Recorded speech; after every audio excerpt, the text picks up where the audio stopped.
All right, all right. This is one that's close to home. Here it is. This is the best television or TV, as some people call it, dramas. And here it is. I mean, this is incorporating everything of all time. You can only choose 4. Right, Tommy? Only 4. That's tough. It's going to be a tough one to whittle down this list. We got a lot of great TV dramas to pick from. If you don't mind going down and clicking that subscribe button for us, we'd really appreciate it. Getting a lot of subs these last couple of weeks, so thank you for everyone who already has. Give us a quick click, and hey, D, what do you think about the world of TV dramas? Are we talking network TV? Are we talking Showtime, HBO? It's anything, right?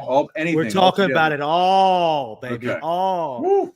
Let's get it going. Let's get it popping, Mr. Rossi. Yeah, we're talking all of it. I'm going to get the one out of the way that I have to get out of the way because I'd really be perjuring myself if I didn't. I don't want to perjure myself in court here. And I will tell you there's a story behind this. So I did a show for 7 years called Sons of Anarchy. It was a TV drama on a little network called FX. And it wasn't until very recently, 2.5 years ago, that I actually watched the show, even though it ended in 2014. And what I always say when people ask me what I think is I go, I get what all the hype's about. It was one of those shows. Definitely some seasons are better than others, but it was one that you understand why it ran for 7 years, 93 episodes or whatever it is. And because it took you on a journey, and I can sufficiently remove myself from the experience of doing it. It feels like a totally different part of my life. But if it wasn't on my list, I feel like I'd catch a lot of heat. I'd catch that Matrix heat, and I ain't looking to catch Matrix heat. So I put on Sons of Anarchy as my Rushmore because I kind of have to. So that's mine. Man. Well, that's a great pick, and I think a lot of people love that show, and obviously we're not just saying that because you're in it. No, the proof is in the pudding. I really enjoyed the show, man. I watched it. Yeah, man. The dialogue the writing was great. The acting was great. You guys were doing something totally different with the motorcycles as the backdrop. Yeah, man. I mean, and how just good a group of character actors. Yeah, Gemma. I mean, listen, I think that was a world that just not a lot of people know about, the outlaw biker world. So I think that made it interesting. And everybody got ample screen time. Everybody got their pops. Everybody got a chance at the main event. And I think we all, and I know I was one of them, but like it all took us a while to realize, wait a minute, that's Peg Bundy. I know. Mm-hmm. I didn't realize Katie Seagal was Peg. Like it took a while to make that connection. Like a few episodes, and my friend was like, "Yeah, that's Peg Bundy," and I'm like, "What?"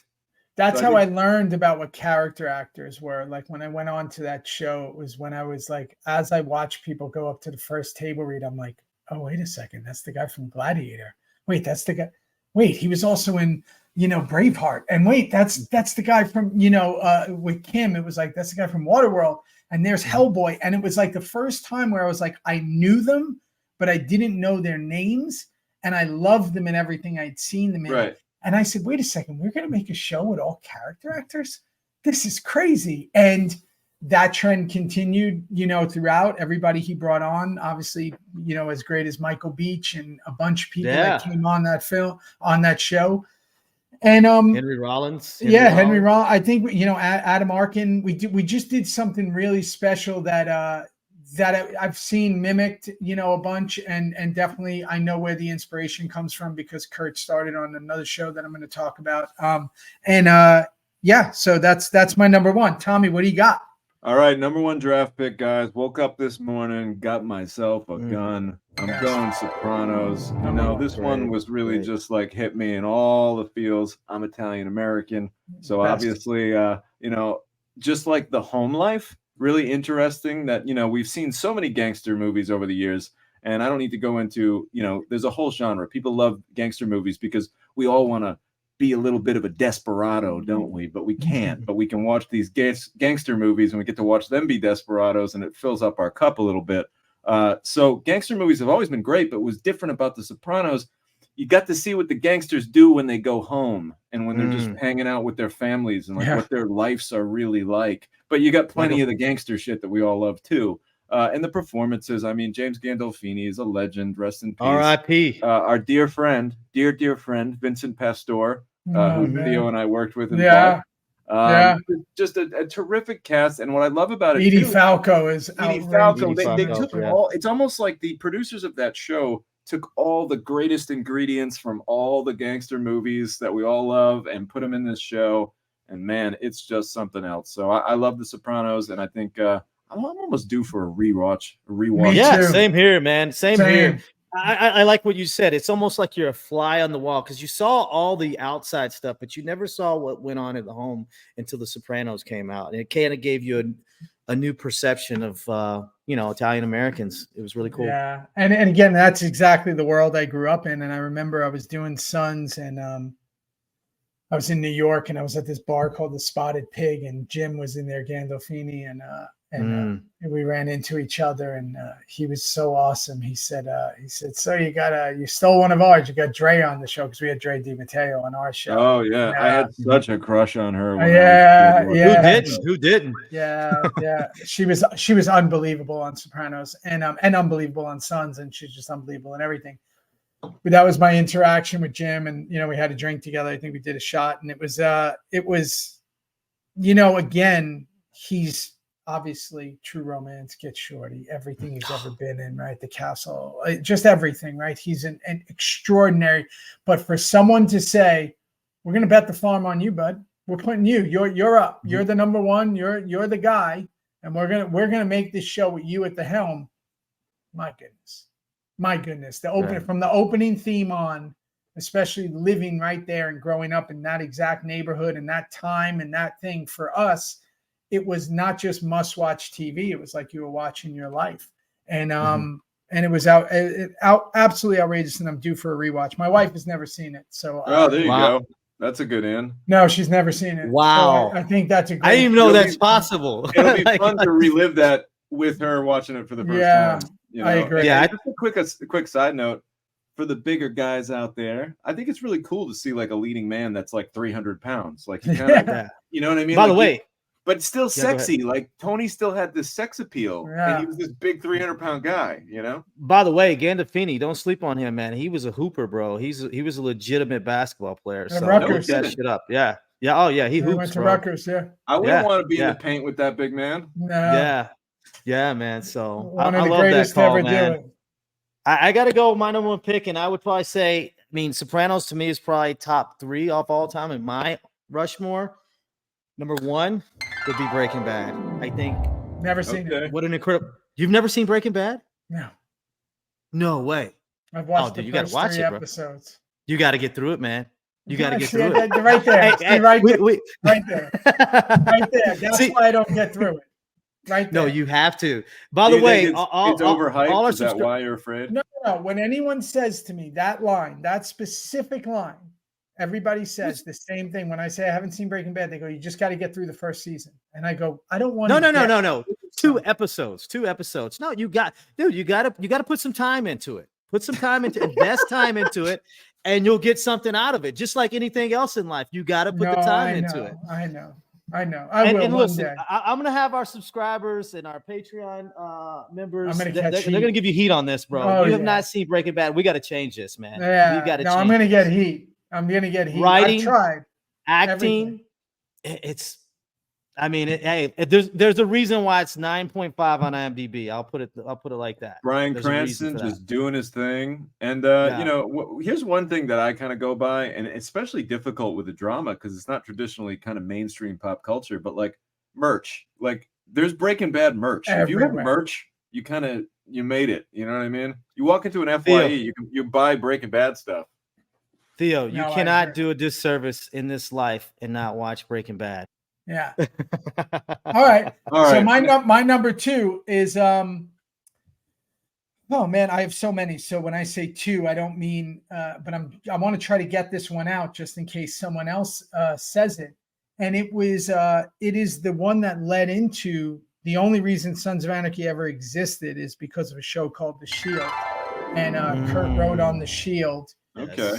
Michael Chiklis, Walton Goggins, Kenny Johnson, everyone, CCH Pounder. One of the greatest shows I've ever seen in my life. I was addicted to it way before Sons of Anarchy. I was the biggest fanboy. I had never seen anything like it. I mean, the way the first episode ends, you were like, that was it. Like, I'm sold. How do I continue this for as long as you want to run it? And it ran for, I believe, 6 seasons. Perfect finale. Very few shows can stick the landing. They did a series finale that was unbelievable. And again, so few people are able to do that. Sean Ryan is the creator, writer, producer, everything. Kurt was also on there, like I said. And we only did Sons because of his experience on The Shield. And we have a lot of crossover in the universe. It's also something that a lot of people don't know about The Shield and Sons. A lot of the gangs that are in Sons are from The Shield. So it's a crossover. It's the same ones existing in the same neighborhoods that are all crossing over. It's almost like a contained universe. That's cool. Yeah. Like I didn't realize that. It's like a Grand Theft Auto kind of shit right and there. that people don't do that. And a lot of people don't know about that unless you watch both. And you're like, wait a second, those are the guys from Sons of Anarchy. It's actually not. It's they're from The Shield, but they're on ours. You know. Yeah. So And The how Shield crazy Walton Goggins. I love that pick. Yeah, Walton Goggins is one of my favorite actors in the world right now. one of the best alive. Yeah. He's unbelievable in everything he's in. And he crushed that show. Crushed. I really loved The Shield a lot. It was one of the first shows that I felt like it was just real and gritty and just very seedy, dirty cops. Like, and the way they were shooting it too, with all the cuts, the fast cuts and stuff like that, was so in your innovative face documentary style. Yeah. And I loved it, man. Loved that call. Yep. It's one of my favorites. Okay, guys. This one is a little throwback piece. Both, it came out a few years ago, but it was a throwback in the sense that we're going back to the 1960s and 70s in a simpler time, and that's Mad Men. I really love this show.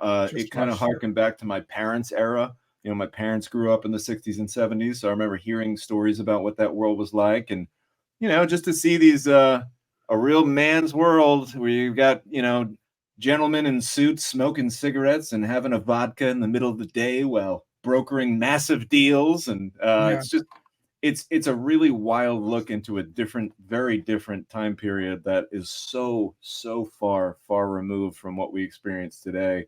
And John Hamm, his performance as Don Draper, you can really kind of get into that one. It's just, I personally like shows, and I think this is why it was so successful. But I remember watching that show and just like being Don Draper for an hour, like pretending I was him. And I think a lot of people probably did the same thing. You know what? I have to confess, man. I mean, I guess as much heat as Theo's getting for Breaking Bad, I'm gonna get for Mad Men. I tried to, Mad Men. Yeah, I tried to get through it. Same. It never popped for me.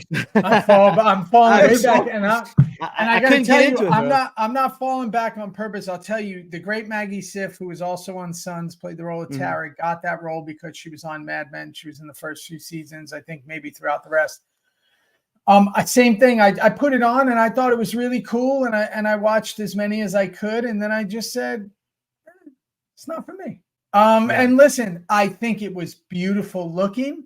I'm not going to fall back because I did enjoy when I was watching it, but it wasn't like I have to finish this show. It wasn't that. I didn't have that veracity to want to finish it. I thought it was cool, and I thought it was shot really beautiful, and I thought John Hamm was extraordinary, but it wasn't. It just wasn't for me. It's not a Rushmore for you. I get it. That's why they make chocolate and vanilla, guys. That's true. And the strawberry too, and the ice cream. Yeah, it's true. It's true. All right. Well, there's his number 2. Yeah, man. My number 2 is probably one of the most influential shows on my life, or as far as like type styles of movie styles, substance that I like for movies and TV shows. And it was led by the great Michael Mann. I think he changed TV with this show. Just the look, the time, it's hard to replicate now, and a lot of people would love to replicate this show. And that's Miami Vice, man. To me, it was just so ahead of its time. The music, the clothes, the cars, the Miami lifestyle. It was cinematic for TV. Before that, you had like Hill Street Blues, Cagney and Lacey, cop shows like that. And then when Miami Vice came in, it broke the mold and was like, changed everything. What the fuck are we watching here, man? This is like a music video. It's sleek. It's cinematic. I mean, Don Johnson was on top of the world after that. Philip Michael Thomas killing it. Michael Thomas doesn't have to work again a day of his life because he's so Eddie iconic James with that Olmos, role. yeah. Eddie James Olmos, like, and again, like, okay, you know, Michael Mann EP'd that, so it's like you can see his fingerprints from, you know, Thief and Heat all inside that TV show, man. So my number 2 is Miami Vice, in the air tonight. And I think also talk about a show that birthed so many guest stars. You got what's his name? Al Bundy. Ed was a guest star. Bruce playing Willis. a drug dealer on it. Bruce Willis. There's, I think Morgan Freeman. There's a bunch of people who were on that. Kim Coates, I believe, was in there. Kim Coates is on there. Wow. Yeah. The thing about Miami Vice that I think a lot of people, probably everyone knows about it, right? You say it and everybody goes, yeah, I know the Miami Vice. Don Johnson, right? They think the white linen. Everybody knows the cars. Everybody knows the music. But very few have actually seen the show. And the show is actually fantastic because they almost think maybe it's cheesy or it's whatever. But it's one of those shows you could throw on now and it's still an incredible TV show. So it's a great pick because I think a lot of people sleep on it, but they know about it, but they sleep on it. And think about this. A lot of stuff he was doing then this is in the early 80s, bro. Like when you watch TV, nothing looked like that at that time. Nothing. The production value was on another level. Yeah, yeah. Also Jimmy Smits too, by the way. Jimmy Smits, killer. Yeah. Well, yeah, listen. It's similar to, like, just to play off of your point, Theo. It's like that show has become so iconic to the 80s that it's almost like a punchline, or not as much a punchline, but like a representation of a decade, rather than people really being like, no, this is really cool. Like, you got to watch the show. They don't realize why it became that. Right. Yeah. There's a reason why it became that for a reason. Exactly. You need to watch it. It's not just about that they're wearing pastel suits and t-shirts. Pink t-shirts and white suits. There's more to it, and you got to watch it to understand it. Shout out Michael Mann. Shout out Michael Mann. My number 3, when I try to think about this for Rushmore, I try to think about shows that I had to watch, meaning like I had to watch the next episode. We've mentioned all the ones we've mentioned, obviously Sopranos, where it's like it was an event for me that I had to watch the show. And I know that some of them are not ones that a lot of people have watched, but maybe they've heard or they have the respect. For me, it just so happened I was a young actor in LA and this show was on, and it made me feel that that acting like at a high level was a possibility, and shows like The Sopranos did that as well, was The Wire. I watched The Wire every single week, and I thought, none of these people are famous. None of them are like these are just real people who are like from the streets who are acting, and they're making it look way more interesting than anything on any other TV show that I've ever seen. I was fortunate. I got to, RIP Michael K. Williams. I got to work with him on a movie after that. And, we talked a lot about it. It was just like, it was so well written. It was so well done. Even the, the shipping yard season that a lot of people kind of shit on. Wood Harris playing Avon Barksdale, to me, is one of the greatest characters ever. And then obviously Stringer Bell. It's just, again, a show that you could watch, and if you didn't tell people it was actors, they might think if you didn't see sharp cuts, you might think it's a documentary. And it's real. It's real. It felt real. Man. Everything felt real, and I loved it because of that.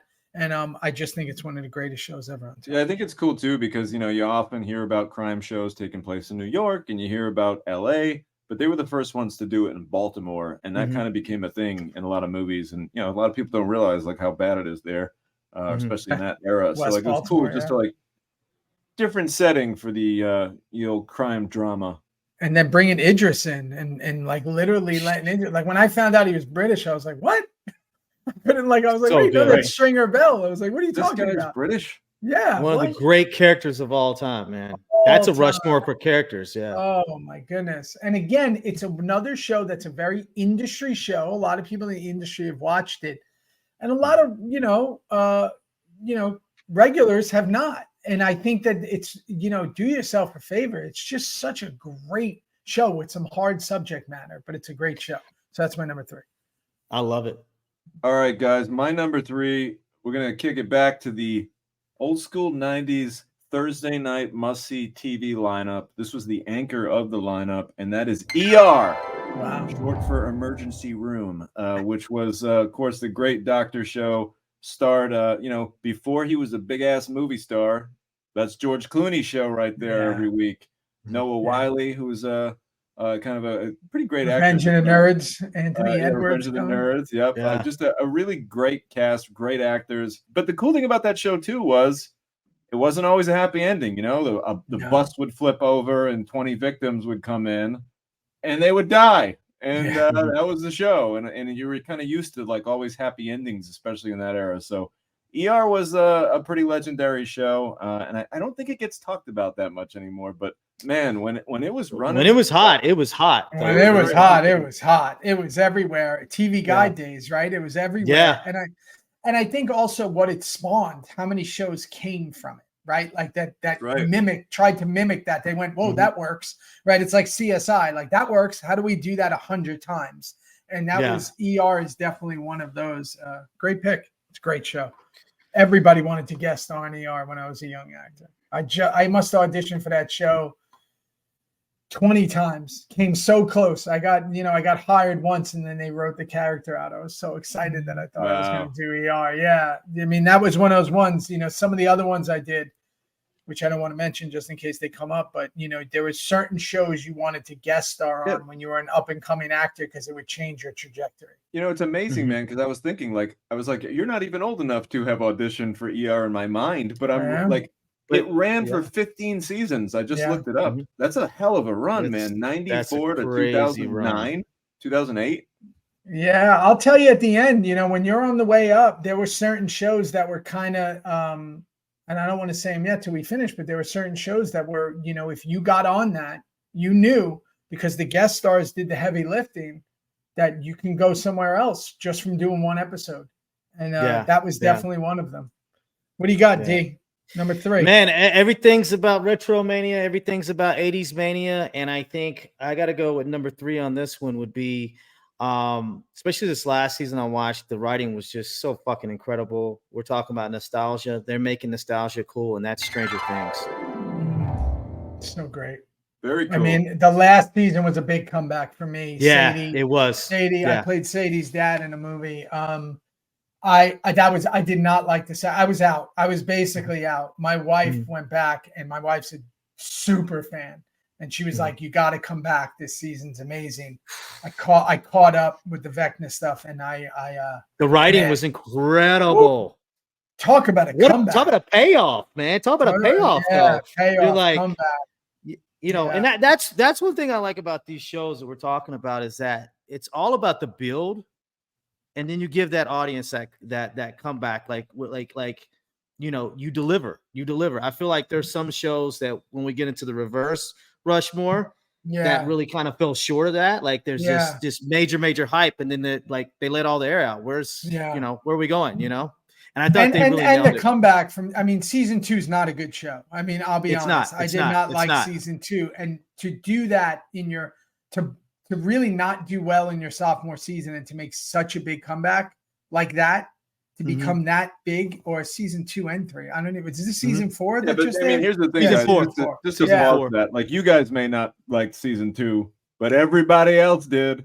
And, I don't know. I think a lot of people had problems with 2 and 3. No, dude. Yeah. I think 2 is definitely the weakest. Everybody loves season 1, season 2, season 3, season 4. Yeah, I mean, it's wildly popular. It's merched up the ass. And if you get your song on the show, kind of like the Miami Vice effect, you get your song on the show. The rub is crazy. The rub is crazy. And here's what's so brilliant about it, guys. It's a wonderful formula because you've got people in ages 35 to 55 loving it because they're reliving their youth. And you've got little kids that are going to discover it and they think it's cool because it's coming of age and everything else. So they've got all audiences covered. It's true. Yeah. They got everybody from like 13 to 55 covered for that show. It's true. Smart writing. Yeah, very smart. The Duffer Brothers, they're incredible. So for mine, my number 4, binging this show. And like when I talk about like one of those like going on 48-hour, like let me just keep staying up because I have to see what happens. back in the old days, I was living in this solo apartment, you know, and the studio apartment, and I couldn't stop watching it.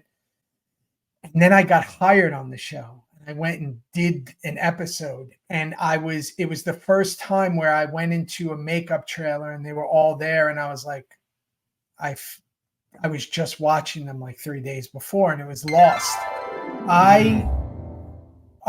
I've never been, I'm not saying that it was the greatest payoff. I'm not saying whatever, but when you talk about going on a journey, I think they did make some mistakes for me, but like I was so into that show before it was easy to be into a show, meaning like I researched everything. I was like, what are the fans talking about? I was on blogs. I wanted to know everything that was happening in that show. And then when I was on it, it fucked me up because I was like, I kind of like, you got peek behind the curtain. Yeah, it fucked me up because like I was seeing them all in their costumes, and like it was just weird. That had never happened to me. Saw the Wizard, huh? Yeah, I saw the Wizard. It never happened to me before because any other show that I had ever done as a guest star, I'd seen a few of them. I'd seen a few, but I had never been like hook, line, sinker, binged into it. It would be like going to do The Sopranos, like mid season. Yeah, season 3, season 4, and they're like, "Hey, you're the new guy on The Sopranos." I'd be like, "What do you?" And I'm doing scenes at the Bada Bing. It would be like that would be weird. That's how it felt when I went to do Lost. I flew to Oahu and we're doing it, and I was like doing these scenes with Saeed, and I was like, and I flew there with like 3 of the other guys who wound up becoming regulars on the show, and it was their first episode. So that to me was a show that took over my life. I absolutely was obsessed with the show, and I love it. If you haven't seen it, it's a mind bender. I am falling back on this one only because I never got into it, and I know it was a hysteria mania show, and it's just never got into it. But I did love every little dribs and drab that I saw, and maybe I'll dust that one off. Oh, it's so good. I got to fall back on this one. Are you working me? Is this a work? You didn't like it? Did you watch it? I tried to, man. Like my wife was a major fan of it. I just couldn't get into it, man. You were lost yourself. I was lost. I was literally lost. Wow, I'm surprised. Yeah. You know what, man? I'll be honest with you. I'm not big on the ABC, CBS, NBC shows. Like they don't push the envelope. They kind of dance around the issues and shit. Yeah. Like I need that FX shit. I need the fucking HBO. Yeah. I need to get gritty. We need to get dark. Violence. Yeah. You need to get gritty and dark. Bring it all, man. That's why at the beginning of this episode, I even said that. And it is something to the credit of any show that is on network TV that could get on a list because they got standards and practices that you don't deal with on the other shows. Can't smoke, so almost like, believe it or not. Can't do anything. They're not allowed to cheat, if you will. So yeah, it's definitely tough to compare some of these shows. Like it's tough to compare a Sopranos up against. Yeah, and that's why we said TV. Down the line we'll do a Rushmore where it's like Rushmore of cable shows, Rushmore of network shows, because they really are. It's hard, right? It's unfair to grade them. It isn't. It isn't. All right, what do you got? All right, so my final one. Some people might think of this more as a comedy, but I think if you really break it down, and this one is a network TV show, I'm gonna go with Roseanne. Roseanne. Was the first show that I remember watching. Is that a sitcom though? It's a sitcom, but it's still a drama. Not a drama? It's a drama to me. You're gonna get Matrix heat. You're gonna get Matrix heat. Is this a work? I'm telling you, man. Like, are you working me? No, it's a drama because, like, think about it. Like, this is a show that follows, like, it's one of the first shows to follow like a down and out kind of family. Deals with a lot of issues. One of the first shows to have a lesbian storyline. This might be a penalty. You might get a flag on this play. And for the record, I like the show. You can direct all your hate mail to @TomDanucci at Instagram and kindly kiss my ass because it's a drama, if you ask me. And this might be a double referee Earl Hebner situation. This could be. I'm going with Roseanne, man. Again, like I think that part of it is like, if you go back and watch some of those shows, you'll find that most of them end on a downer. It's not all laughs, and they're dealing with a lot of like really serious issues that a lot of other shows were afraid to touch in the 90s. And it's got George Clooney in it too. True. Come on. Okay. It's a great show. What do you got, Dave, for your fourth? What do you got? Man, this show basically started the Netflix phenomenon, man. You hear it's knock knock moniker every time you turn on Netflix, and that's House of Cards, man. If you don't like how the table's set, flip the fucking table over. Such a great show. The That was a big season was one. terrible, yeah, but the last season it fell off at the end because of what happened, obviously. But I mean, those first 4 or 5 seasons, you know, obviously Spacey and I'm working with Michael Kelly right now, the Penguin. Yeah, he's phenomenal. Our guy from Moonlight, what's Mahershala. his name? Yeah, we did Luke Mahershala, Cage together. Crushed it. I mean, dude, talk about the landscape of politics in DC, man. I mean, it kind of gives you that fly on the wall. You know what I mean? Obviously, it's fiction, but hey, man, sometimes the whip. Life he was the whip. yeah. Have you watched it, Tommy? I was not a House of Cards guy. I watched a couple episodes, but I never really bit the hook fully. Wow. Ooh, I bit that hook. I loved it. I bit that, and that was a binge for me, man. Yeah, Bo. Great writing, great acting. Bo, Bo wrote it. I forget his last name. Absolutely. Again, I'll never forget me and my wife doing the last season of Sons in LA in a rental house because we had moved to New York, and I'm watching it on my MacBook. We were like on the couch watching it and had to watch it at all times. And again, that's the jump off for Netflix. That's the jump off Netflix, and also the jousting between Robin. You talk about two incredible actors with Spacey and Robin Wright Penn. Killer. It's like they go back and forth, man, and one episode she's cooking him. The next episode he's cooking her. It's very provocative too. A lot of mind games, a lot of provocative. I like that. I'll throw my honorable mention out. Again, sometimes these shows are all about timing. My honorable mention for me is I had just had my first son, and a show premiered, my buddy's Milo show, This Is Us, and it was it premiered while we were having, my first kid, and I was learning what it was like to be a parent, and the whole show's about family and, father and this and that, and having kids. And man, it's just one of those ones that I think that if I didn't have my kid right as it was coming out, I don't know if I ever would have been into the show, but I couldn't get off it after that. And I was so hooked on it. So my honorable mention is This Is Us. I think it's again, I think a lot of things in your life and art are timing. And that was one that I don't know if I'd ever would have watched that show any other time, but man, I've seen every single episode. I'm falling back hard on it. Yeah. So. I loved it. Yeah. Never seen it. Yeah. It's a great show. Especially if you have little kids, it's a wonderful show about family. Tell me what's your honorable. All right, guys, we're going to go into the muddy streets of the Wild West with Deadwood. Deadwood, written in iambic pentameter. Just a badass show. Gritty Wild West. A lot of times Wild West is all dressed up and pretty in our minds, but I think Deadwood certainly depicted the dirty, dingy, dusty Wild West very nicely. So that's a great show. What do you got, D? Yeah.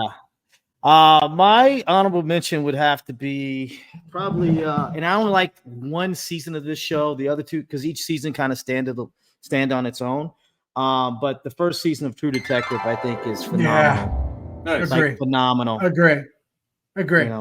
One of the best TV shows ever, first season. I think they're all very solid. But that first one is really special. I've only seen the first one. Yeah. And I loved it. I haven't even watched the other ones. Yeah. Well, that's it. I mean, best TV drama, super hard when you're incorporating all of time and all of, sitcoms. When Tommy's adding sitcoms. Come on. You picked a science fiction show. We love you, bro. Tommy, tell them what to do as you catch heat. All right, guys, as you send me hate mail, also go down and click that subscribe button for us. We really appreciate all the subscriptions. Keep on clicking for us. Yeah, and if you do, Tommy will get that light from his window off half his face. You'll get what, this nuclear explosion right here? Yeah, there you go. All right. Come check us out on Patreon too, fellas. Oh yeah, what do you got in the description? And we're going there right now to do our Rushmore recaps. Oh no, that's right. Rushmore reverses. Reverse Rushmore time. Come see us on Patreon. There will be nudes. Get an editor.